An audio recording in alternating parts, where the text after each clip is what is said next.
Hello friends, स्वागत है आपका हमारे चैनल में। दोस्तों, अक्सर हम ये न्यूज़ में पढ़ते हैं कि 3 बच्चों की माँ फलाने फलाने के साथ भाग गई, या 2 बच्चों का बाप किसी और की बीवी को उठा लाया। तो ये कॉमन चीज़ें जो हमारे सोसाइटी में इमर्ज हो रही हैं, देखने को मिल रही हैं। क्या रीज़न्स हैं इनके? क्या लगता है आपको कि अगर 3 बच्चों की माँ किसी और के साथ भाग गई तो क्या लगता है क्यों भागी होगी वो? क्या वो पैसे के लिए भागती है? उहुँ। क्या वो फ्रीडम के लिए भागती है? नहीं। क्या वो सुविधाओं के लिए भागती है? बिल्कुल भी नहीं। क्या वो फिजिकली इतनी अट्रैक्ट हो जाती है किसी को देखकर तब भागती है? ये भी नहीं। तो फिर क्या रीज़न है? जब भी इमोशंस डिस्टर्ब होंगे किसी के भी, चाहे हस्बैंड के चाहे वाइफ के, जब भी इमोशंस डिस्टर्ब होंगे तो कुछ ना कुछ फैमिली के अंदर गड़बड़ें होंगी, कुछ उटपटांग हरकतें आप ज़रूर करेंगे। अगर 3 बच्चों की माँ किसी के साथ भाग रही है तो समझ लीजिए कि कहीं ना कहीं आपके बिहेवियर में या आपके परिवार के बिहेवियर में, या आप जिस तरीके से उसको ट्रीट कर रहे हैं उसमें कहीं ना कहीं कोई ना कोई प्रॉब्लम ज़रूर है। क्योंकि कोई भी इंसान, कोई भी वाइफ अपने परिवार को छोड़कर, अपने बच्चों को छोड़कर ऐसे नहीं जाती अनटिल एंड अनलेस उसको वो ड्यू इम्पोर्टेंस जो उसको फैमिली के अंदर मिलनी चाहिए वो नहीं मिल रही है। जब भी इमोशंस डिस्टर्ब होंगे, ये क्योंकि because human beings are made of emotions, और जब भी इमोशंस, सारा खेल इमोशंस का है, जब भी इमोशंस डिस्टर्ब हो जाएंगे तो कहीं ना कहीं, और उसको वो इमोशंस दूसरे में दिख रहे हैं, मीन्स उसको कोई केयर करने वाला, अगर अपने हस्बैंड से ज़्यादा केयर करने वाला उसको कोई और मिल रहा है, उसको समझने वाला कोई और मिल रहा है, तो हो सकता है वो अपने परिवार को छोड़कर कहीं और चले जाए। तो ड्यूटी किसकी है? ड्यूटी बनती है परिवार की, परिवार के हर एक सदस्य की, परिवार के हर मेंबर की ये ड्यूटी बनती है कि एक दूसरे के इमोशंस का बहुत ख्याल करना। जनरली हम देखते हैं कि हम दूसरों के लिए बहुत अच्छे होते हैं। अगर हम परिवार से बाहर, अगर लोगों से हमारे बारे में पूछा जाए तो कहेंगे अरे फलाने फलाने की वाइफ तो बहुत अच्छी है, या फलाने फलाने के हस्बैंड तो बहुत अच्छे हैं। वो इसलिए अच्छे हैं क्योंकि उनके परिवार वालों ने उनको वो सपोर्ट सिस्टम दिया है, उनके इमोशंस की हर केयर हुई है। तो अगर आप एक हस्बैंड हैं तो आपको ज़रूरत है ये केयर करने की कि कहीं ना कहीं ऐसा तो नहीं कि मीन्स अगर वो आपकी वाइफ एक हाउस वाइफ है तो वो मीन्स 24 घंटे वो अपने काम में उलझी हुई है, और मीन्स कोई उनके इमोशंस की केयर करने वाला नहीं है। आप उनको प्रॉपर टाइम नहीं दे पा रहे हैं, उनकी उनकी दुविधाओं को सुन नहीं पा रहे हैं। अगर ऐसा हो रहा है तो इस पर वर्क करने की ज़रूरत है। इससे पहले कि आपकी वाइफ कहीं और इन्वॉल्व हो या उसकी शेयरिंग कहीं और हो, तो ज़रूरत है कि आप ऐसा एटमॉस्फेयर फैमिली के अंदर क्रिएट करें कि आपस में बहुत ज़्यादा आपकी इमोशंस की शेयरिंग हो। या अगर आप वाइफ हैं तो ऐसा बिल्कुल मत करिए कि आपके हस्बैंड अगर बाहर से आ रहे हैं, ऑफिस से आ रहे हैं या बाज़ार से आ रहे हैं, तो आपने शिकायतों की एक झड़ी लगा दी, या फरमाइशों की एक लंबी लिस्ट आपने दे दी, या आपने कंपेयर करा कि उसकी फैमिली में तो ऐसा है। नेवर कंपेयर योर सेल्फ और your means never compare your spouse with anyone else.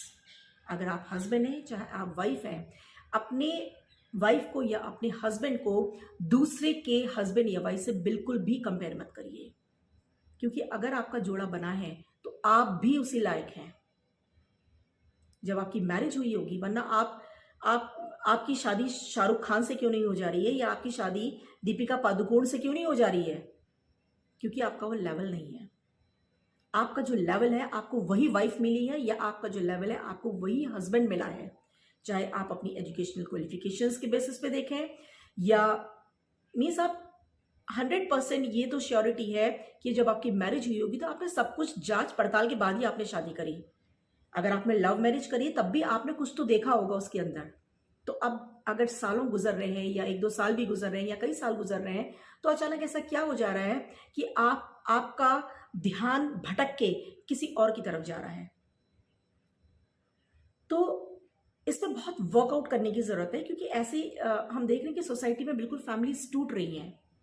और फैमिलीज इसीलिए टूट रही हैं क्योंकि हम इमोशंस की केयर नहीं कर रहे हैं। हम दूसरों के आगे तो बहुत अच्छा हम अपना व्यवहार शो कर रहे हैं, और अपनी फैमिली में जब हमारी वाइफ हमसे बात करती हैं या हमारे हस्बैंड हमसे वाइफ करते हैं तो हम बड़ा हार्श सा आंसर उनको देते हैं, बड़ा रूडली हम उनसे बिहेवियर हमारा होता है। तो इतना रूड बिहेवियर क्यों होता है? जब आप ऑफिस में काम करते हैं तो क्या आप रूडली बिहेव करते हैं? नहीं करते।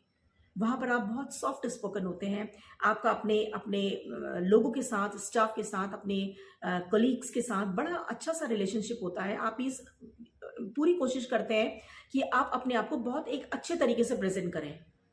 आप किसी के साथ भी बहुत रूडली एकदम से लड़ने झगड़ने को उतारू नहीं हो जाते, या आपका बॉस आपसे कुछ बोलता है तो आप एकदम से हार्शली आंसर नहीं देते। आप सोच कर आंसर देते हैं। आप सोच समझ कर, रुक कर, थम कर, तब आप उसको सॉफ्टली, उस बात को, आपको गुस्सा अंदर से कितना ही आ रहा हो, आप बहुत सॉफ्टली उसको बताते हैं, उसको एक्सप्लेन करते हैं। तो फिर फैमिली में आप ऐसा क्यों भूल जाते हैं? फैमिली में आपको क्यों लगता है कि ये मीन्स आप इस इंसान को नकार सकते हैं, इस इंसान को आप जो मर्जी आए वैसे बिहेव कर सकते हैं, वैसे बोल सकते हैं, जबकि वो आपके पूरी जिंदगी की नींव है। जब ये नींव जब भी लड़खड़ाएगी, और नींव तभी लड़खड़ाएगी जब इमोशंस डिस्टर्ब होंगे, और इमोशंस डिस्टर्ब के लिए जिसके इमोशंस डिस्टर्ब हो रहे हैं वो जिम्मेदार नहीं है, पूरा परिवार जिम्मेदार है। हर एक मेंबर जो उसमें रहता है, वो हर एक बंदा उस इमोशंस के लिए, अगर वो डिस्टर्ब हो रहे हैं, उसके लिए वो जिम्मेदार है। तो अपने आप में तलाशिए कि अगर इस मीन्स अगर हस्बैंड का या वाइफ का या फैमिली में किसी का भी अगर डिस्टर्बेंस हो रहा है, अगर वो बड़ा अजीब सा बिहेवियर कर रहा है, तो अपने आप में पहले तलाशिए कि कहीं मैं तो वजह नहीं, कहीं मेरी वजह से तो ऐसा नहीं हो रहा है कि ये ऐसे रिएक्ट कर रहा है। अगर रिएक्शंस आपको बहुत नेगेटिव रिएक्शंस मिल रहे हैं, अगर हस्बैंड वाइफ से बहुत नेगेटिवली बड़ा हार्श होके या रूडली एकदम से रिएक्ट करके बात कर रहा है, या वाइफ बहुत रिएक्ट करके बात कर रही है, तो तलाशी अपने आप में वो ऐसा रिएक्शंस क्यों दे रहे हैं, उसकी रूट कॉज पर जाने की जरूरत है। ये मत सोचिए कि इसने ऐसे रिएक्ट करा, जरूरत है इस बात की उसका रूट कॉज आप जाने कि ऐसा ये क्यों रिएक्ट कर रही है, या ये ऐसा रिएक्ट क्यों कर रहा है। दोस्तों, बहुत ज़रूरत है, जिस स्पीड से समाज आगे बढ़ रहा है और जिस तरीके से इमोशंस डिस्टर्ब हो रहे हैं, रिलेशनशिप्स टूट रहे हैं, हम वेस्टर्न कल्चर से बहुत ज़्यादा हम अफेक्टेड हो गए हैं, और डिजिटल वर्ल्ड ने तो हमें हमारे लिए बहुत ईजी अप्रोच कर ली है। आप डिजिटल वर्ल्ड में पता नहीं किस किस से हम लोग कनेक्ट हो जाते हैं, जहाँ हमें पता भी नहीं होता है।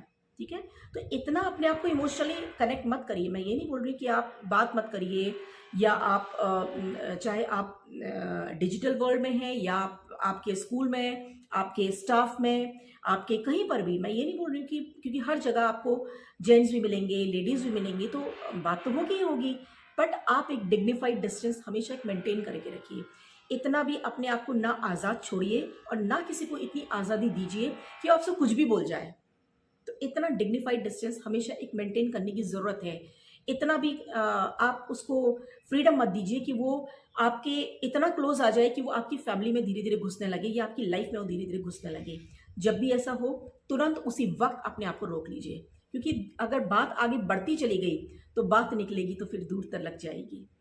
तो ऐसा ना हो कि इससे पहले कि आपका रिलेशनशिप में कोई डिस्टर्बेंस आए, या रिलेशनशिप को टूटने की हद तक आ जाए, या क्योंकि जब भी रिलेशनशिप में डिस्टर्बेंस आएगा, आपकी फैमिली में डिस्टर्बेंस आएगा, और जहाँ हस्बैंड वाइफ के रिलेशनशिप में डिस्टर्बेंस आएगा, तो बच्चों के बिहेवियर में भी उसका नेगेटिव इफेक्ट देखने को मिलेगा। तो बहुत ज़रूरी है, और आपकी फैमिली को, अपनी फैमिली को बचाना ये आपकी जिम्मेदारी है। अब आप इसको बिल्कुल पॉजिटिवली लीजिए, और पूरी कोशिश करिए कि हम कितने भी मॉडर्न क्यों ना हो जाएं, बट आफ्टर ऑल अगर हम इंडियन सोसाइटी को बिलोंग करते हैं, हम इंडियन सोसाइटी में रह रहे हैं, तो बहुत ज़रूरी है कि हम हमारी प्रायोरिटी, हमारी फैमिली, हमारी, if you are married, your family should be your first priority. अपनी फैमिली को बचाने की हमारी जिम्मेदारी, पहली जिम्मेदारी हमारी बनती है। Thank you.